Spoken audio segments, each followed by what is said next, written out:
자, 이번 시간에는 반도체에 대한 내용을 공부해 보도록 하겠습니다.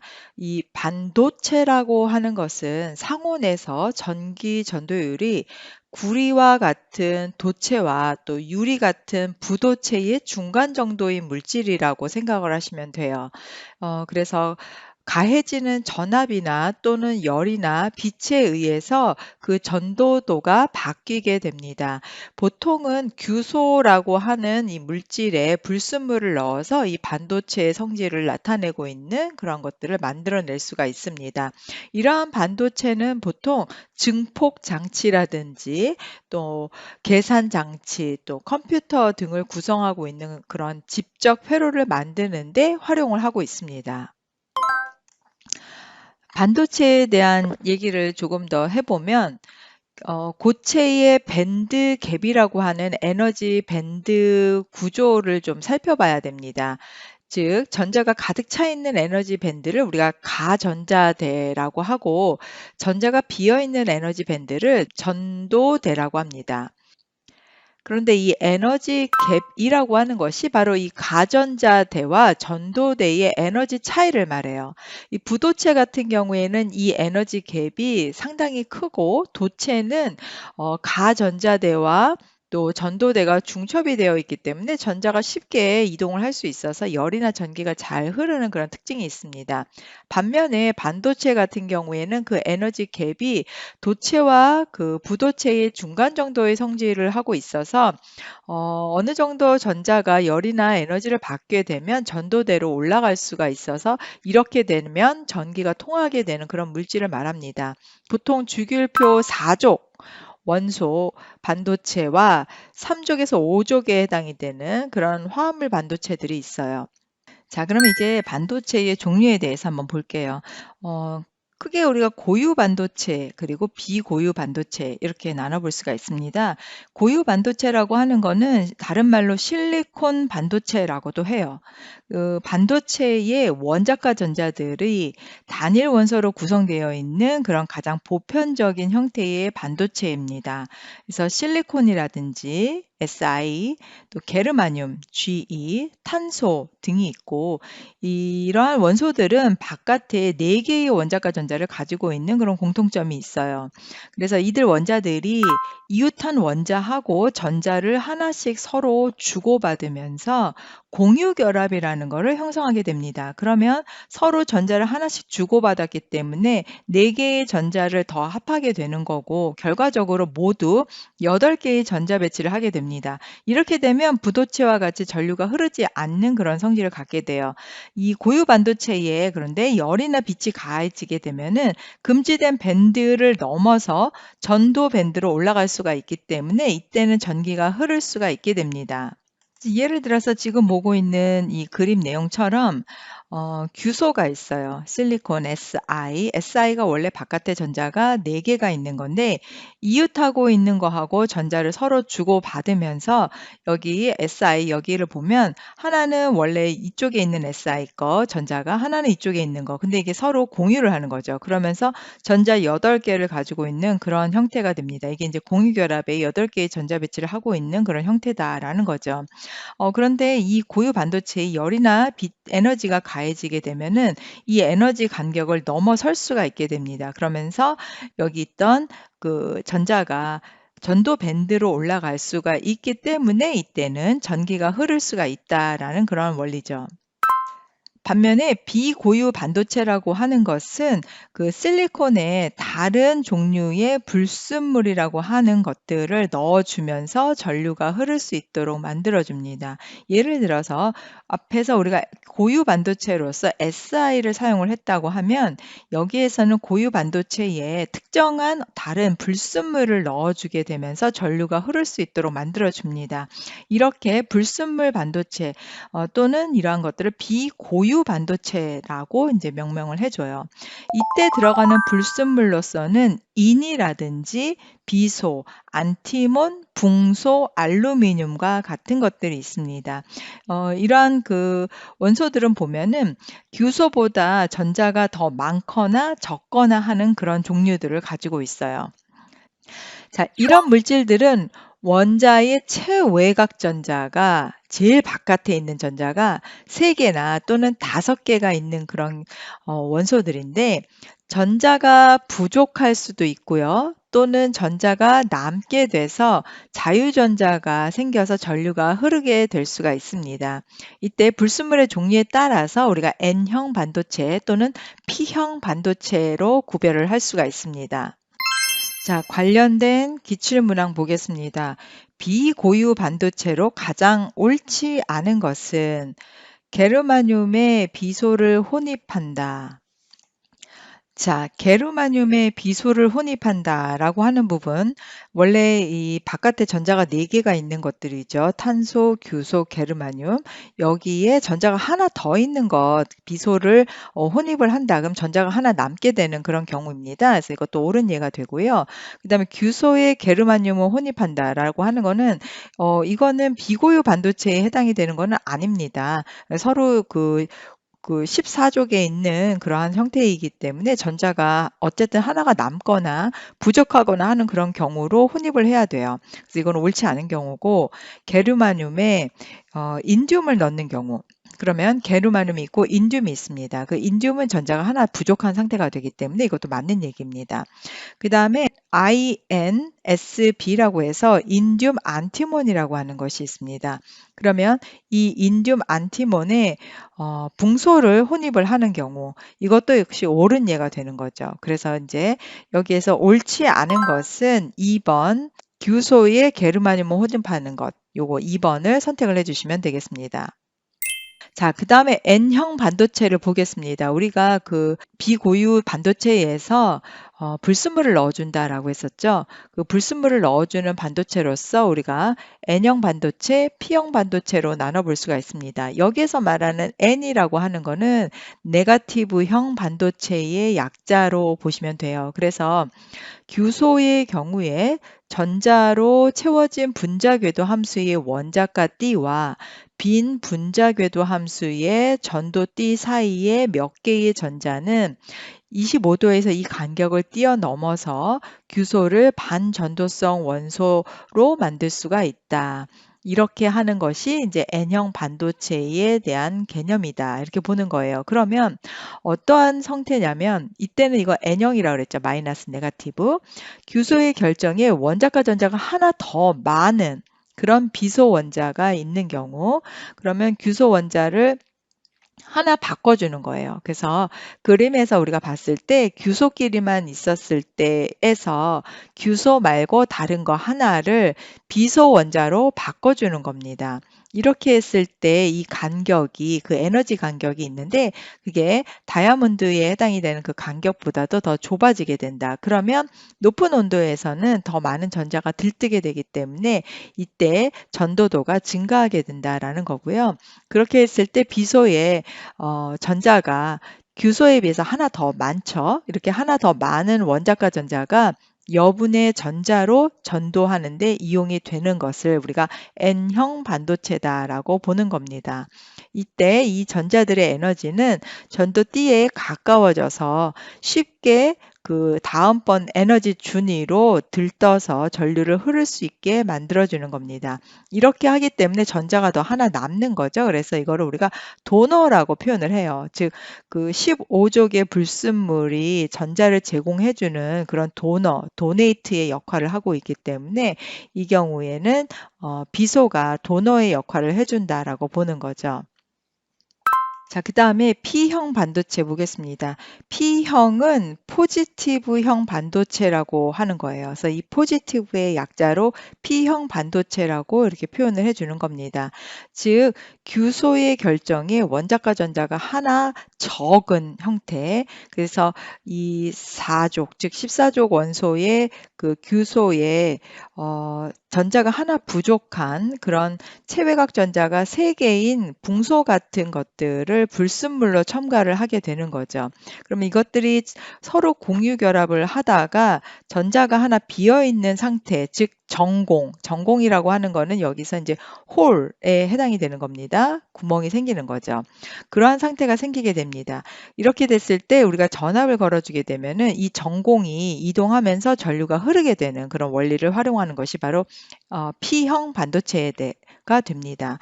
그래서 이 전공이 양전하를 띠고 있는 것처럼 어, 이 역할을 하고 있기 때문에 이와 같은 반도체를 P형 반도체다라고 이제 표현을 해주는 겁니다. 그래서 여기에서는 순수한 규소에 원자가 띠는 전자로 채워져 있는데 규소의 일부분을 붕소로 즉 3족에 해당이 되는 그 불순물을 활용을 하고 있기 때문에 전자를 받아들이는 억셉터 역할을 하게 돼요. 그래서 우리가 이 붕소 같은 것들은 억셉터라고 표현을 해주는 겁니다. 받아들이는 역할을 하고 있기 때문에. 그래서 규소 결정에다가 분소 원자를 많이 넣으면 넣을수록 전공이 많아지는 거죠. 구멍이 많이 생기는 거죠. 그래서 전자의 흐름이 더 원활하고 용이해지게 됩니다. 자, 기출문항 하나 보겠습니다. P형 반도체를 구성하는 조성으로 가장 옳지 않은 것을 고르는 거죠. 여기서 P형 반도체라고 하는 것은 포지티브형 반도체다라고 했습니다. 그러면 원래 규소에 해당이 되는 것보다도 전자가 부족한 쪽이 바로 이제 P형 반도체에 해당이 되는 거죠. 전공이 생기는 쪽. 그러면 규소에 SI에 AL, 알루미늄을 혼합하는 것, 요거는 이제 맞고요. SI에 P를 혼합한 거. 이거는 잘못된 거죠. 이거는 네거티브한 그런 형태입니다. 그래서 이거는 N형 반도체에 해당이 돼요. 2번은. 그 다음에 SI에 갈륨. 요것도 13족이죠. SI의 인듐, IN, 요것도 13족에 해당이 됩니다. 그래서 요거는 옳지 않은 것을 고르는 거기 때문에 여기서는 정답 2번을 선택을 해주시면 되겠습니다. 자, 그 다음으로 볼 거는 실리콘 태양 전지예요.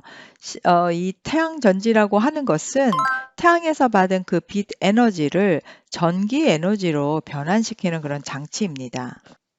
이렇게 했을 때 그 태양광 모듈이 여러 개의 태양 전지로 구성이 되어 있는데 이 태양 전지가 각 재료에 따라서 결정질 실리콘, 그 다음에 비정질 실리콘, 화합물 반도체 등으로 분류할 수가 있는데 보통 많이 활용되고 있는 것이 바로 결정질 실리콘에 해당이 됩니다.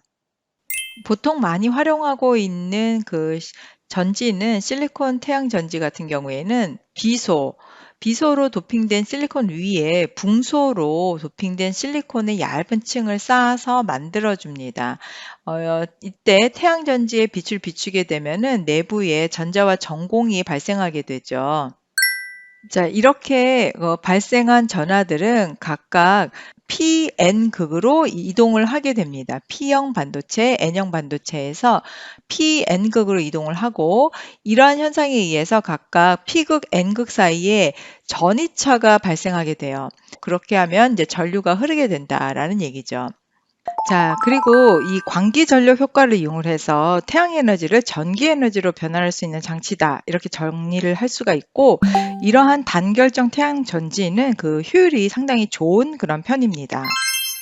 자, 그러면 기출문제 풀어보겠습니다. 실리콘 태양 전지에 대한 설명으로 옳은 것을 모두 고르면 전형적인 실리콘 태양 전지는 비소로 도핑된 실리콘 위에 붕소로 도핑된 실리콘의 얇은 층을 쌓아 만든다. 이 실리콘 태양 전지의 어떤 개념을 설명을 하면서 실리콘 태양 전지는 비소에 붕소로 도핑된 실리콘의 얇은 층을 쌓아 만든다라고 했었죠. 이거는 옳은 예가 되고요. 광기 전력 효과를 이용을 해서 태양 에너지를 전기 에너지로 변환할 수 있는 장치이다. 이것도 맞는 예가 됩니다. 단결정 태양 전지는 효율이 비교적 낮으나 가격이 저렴해서 주택용 태양 발전에 많이 사용되고 있다. 단결정 태양 전지는 효율이 좋은 편입니다. 효율이 높다. 이렇게 바꿔줘야 되겠죠. 인으로 도핑된 실리콘은 P형 반도체를 형성한다. 인이라고 하는 거는 Si 그 실리콘보다도 전자가 하나 더 많은 형태이기 때문에 이때는 P형이 아니라 N형 반도체다라고 이렇게 바꿔줘야 됩니다. 그래서 여기서 옳은 것을 고르는 것이기 때문에 기억, 니은 정답은 1번을 선택해 주시면 되겠습니다. 자, 그 다음에 LED를 보겠습니다. LED는 Light Emitting Diode라고 해서 그 약자로 LED로 표현을 한 거고 발광 다이오드라고 합니다. 보통 갈륨이나 비소를 재료로 해서 만들어진 반도체인데 보통 사용하고 있는 전구에 비해서 그 수명이 길고 또 반응 속도가 빠른 그런 특징이 있습니다. 그리고 전기 에너지를 빛 에너지로 변환을 시켜주는 그런 광반도체에 해당이 됩니다. 기본적으로 LED는 양의 전기적인 성질을 가진 P형 반도체와 또 음의 전기적인 성질을 가진 N형 반도체의 이중 접합 구조를 가지고 있는 그런 형태입니다. 그래서 순방향으로 전압을 가하게 되면 수볼트의 전압으로 전류가 흘러서 발광을 하게 되는 거고, 즉 N층의 전자가 P층으로 이렇게 이동이 돼서 전공과 결합을 하면서 에너지를 발산하는 그런 형태입니다. 이때 에너지는 주로 열이나 빛의 형태로 방출이 되고요. 빛의 형태로 방출이 되는 것이 바로 LED입니다. 자, 그 다음에 보는 거는 결정질 그리고 비결정질 실리콘입니다. 우선 결정질 실리콘에 대한 내용을 좀 보겠습니다. 이 결정질 실리콘이라고 하는 것은 작은 결정 또는 단결정 실리콘과 또 연속 결정으로 구성된 다결정 실리콘의 결정질의 형태다라고 볼 수가 있어요. 그래서 이 결정질 실리콘은 쉽게 이야기를 하면 태양전지 생산을 위해서 만들어진 반도체 물질이다, 이렇게 정리를 할 수가 있습니다. 여기에서 우선 단결정질 실리콘을 좀 보면, 단결정 실리콘은 실리콘 원자가 규칙적으로 배열이 되어 있고 또 원자마다 그 실리콘 원자마다 공유 결합을 하고 있기 때문에 상당히 안정적인 그런 구조를 하고 있습니다. 그리고 전자들이 서로 실리콘 내에서 이동을 할 때 장애가 크게 없기 때문에 전자의 이동도가 가장 좋은 그런 편이다라고 정의를 내릴 수가 있어요. 그리고 이 단결정질 실리콘에 몇 가지 종류가 있습니다. 과거 기출문항에 단결정질 실리콘의 종류에 해당이 되는 내용이 나왔어요. 그래서 여기서는 그 자세한 각 종류의 어떤 내용보다는 어떠어떠한 종류들이 있는지를 꼼꼼히 정리를 해두시면 되겠습니다. 그 중에서 먼저 볼 것이 초콜라스키 방법이에요. 이 초콜라스키 방법은 가장 보편화되어 있는 단결정 제조 방법이다라고 생각을 하시면 되고요. 또 여러 가지 금속 염료나 또는 규소 게르마늄의 단결정을 작성하는 데 사용이 가능합니다. 그래서 이 제조 방법 간단하게 좀 보면 초콜라스티 방법은 석영 도가니 안에 다결정 실리콘 덩어리를 놓고 녹인 다음에 단결정 실리콘 막대기를 녹아있는 실리콘 표면에 살짝 담가주고 천천히 돌리면서 뽑아내면 막대기 끝에 묻어있는 그 실리콘들이 식으면서 고체화가 되고요. 이걸 뽑아내면 원뿔 모양의 큰 실리콘 덩어리가 나오게 됩니다. 이것이 바로 인곳이고, 이 인곳을 잘라서 원판 형태로 만든 것, 이것이 바로 웨이퍼입니다. 다결정을 도가니 속에서 융해를 한 다음에, 융해는 고체에서 액체 상태로 만드는 그 상태에 대한 거죠. 그래서 고체의 결정과 또 접촉시켜서 서서히 인상시키면서 종 결정 밑에 단결정을 성장시키는 그런 방법입니다. 그래서 이러한 방법들이 제어가 좀 쉽고 균질이고 또 단결정을 육성하는 데 좋기 때문에 이와 같은 방법을 활용을 하고 있습니다. 자, 그 다음에 볼 거는 플로존법이 있고요. 이 플로존은 도가니에서 용융시키기 때문에 고순도의 그 실리콘 단결정을 얻을 수 있는 것이 이제 특징입니다. 또 그 외에도 냉각 도가니법이라든지 경사 냉각법, 액상 포획법 등이 있습니다. 자, 그럼 관련된 기출 문제를 보겠습니다. 우선 실리콘 단결정의 제조 방법으로 옳지 않은 것은, 방금 전에 몇 가지 사례가 있었죠. 그래서 플로존법이라든지 초크랄스키법, 냉각 도가니법 등이 있었고요. 그 화학 기상 증착에 대한 내용은 실리콘 단결정에 해당이 되지 않습니다. 그래서 여기에서는 정답 4번을 선택을 해주시면 되겠습니다. 그리고 그 외에도 그 액상 포획법이 하나 더 있었죠. 여기까지 해서 실리콘 단결정의 제조 방법에 대한 내용들을 정리를 해 두시면 되겠습니다. 자, 그다음에 다결정 실리콘에 대한 내용입니다. 다결정 실리콘은 간단하게 생각하면 비정질 실리콘을 단순히 높은 에너지를 가해 줬을 때 이 다결정 실리콘을 얻을 수가 있어요. 그래서 실리콘 원자가 무작위로 배열이 되어 있는 그 비정질 실리콘에 에너지를 가해 주게 되면 이때 이제 다결정 실리콘으로 바뀌게 되는 거죠. 그래서 에너지를 주는 방법은 또 몇 가지가 있겠지만 가장 많이 사용되고 있는 방법이 바로 열을 가해주는 방법입니다. 간단하고 또 비용이 적게 들고 효율적이기 때문에. 그래서 이렇게 에너지를 받은 원자들이 진동을 하면서 서로 움직일 수 있는 그러한 에너지를 갖게 되고, 이때 실리콘 원자들이 재배열을 하면서 서서히 결정화가 이루어지고, 그렇게 되면 다결정 실리콘을 얻을 수가 있다라는 거죠. 자, 다결정 실리콘의 이동도는 단결정보다는 낮고 비정질보다는 높은 그런 중간적인 형태다라고 생각을 하시면 되겠습니다. 자, 다음은 비정질 실리콘에 대한 내용입니다. 이 비정질 실리콘은 실리콘 원자가 무질서하게 배열이 되어 있는 구조예요. 그래서 전자가 이렇게 서로 부딪히고 또 이동하다가 부딪히고 속박당할 수가 있다. 이렇게 보는 게 이제 비정질 실리콘입니다. 그러다 보니까 전자 이동 속도가 낮아질 수밖에 없어요.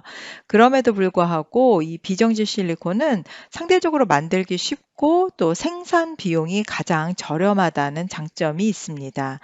그리고 이 비정질 실리콘을 만드는 방법은 실리콘 웨이퍼 위에 CVD라고 해서 케미컬 베퍼 디포지션이라고 하는 화학적 기상 증착이나 PVD라고 하는 물리적 기상 증착이라는 방법을 통해서 얻을 수가 있습니다. 이 화학적 기상 증착이라든지 물리적 기상 증착, 특히 화학적 기상 증착에 대한 내용은 뒤에서 조금 더 자세히 정리를 할 거고요.